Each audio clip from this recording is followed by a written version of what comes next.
읽어주는 교과 둘째 날 8월 29일 월요일 은혜 베푸시기를 중재함. 출애굽기 32장 1에서 14절을 읽어보라. 여기서 모세는 어떤 역할을 수행하고 있는가?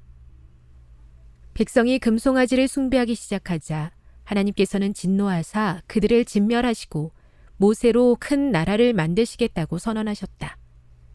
그러나 모세는 하나님의 제안을 받아들이는 대신 그분의 백성을 위해 은혜 베푸시기를 간청하였고 하나님께서 노여움을 푸셨다. 출애굽기 32장 1에서 14절은 두 가지 중요한 문제를 나타내 보여준다. 첫째, 하나님께서 반역하는 백성을 진멸하시고 모세에게 복 주시겠다고 하신 것은 그에게 허락하신 시험이었다.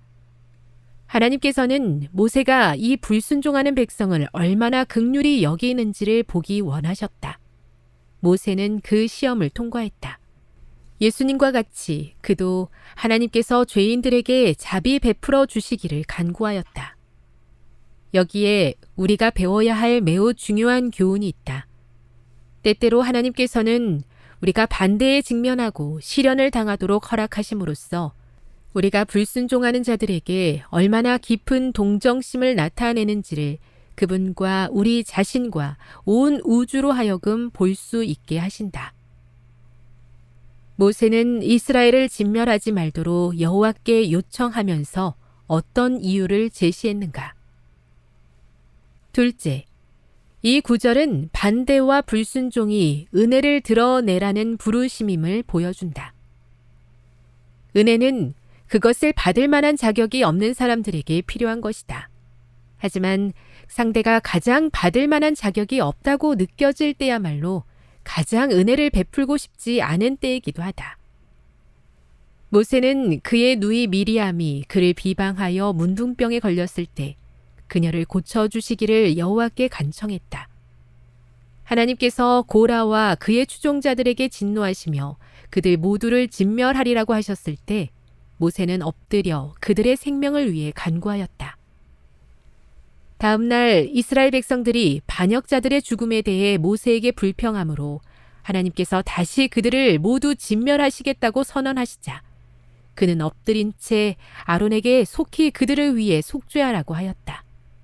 모세는 그의 온유함과 시련 가운데서 보인 자기 희생적인 모습으로 전혀 받을 자격이 없는 사람들을 위해 은혜를 간구하였다.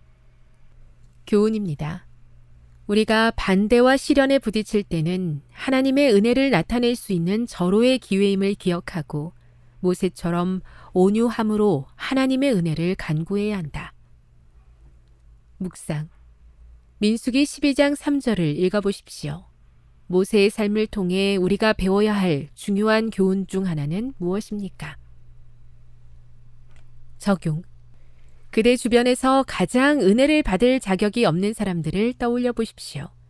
어떻게 하면 온유함과 겸손함으로 그들에게 하나님의 은혜를 나타내 보일 수 있겠습니까?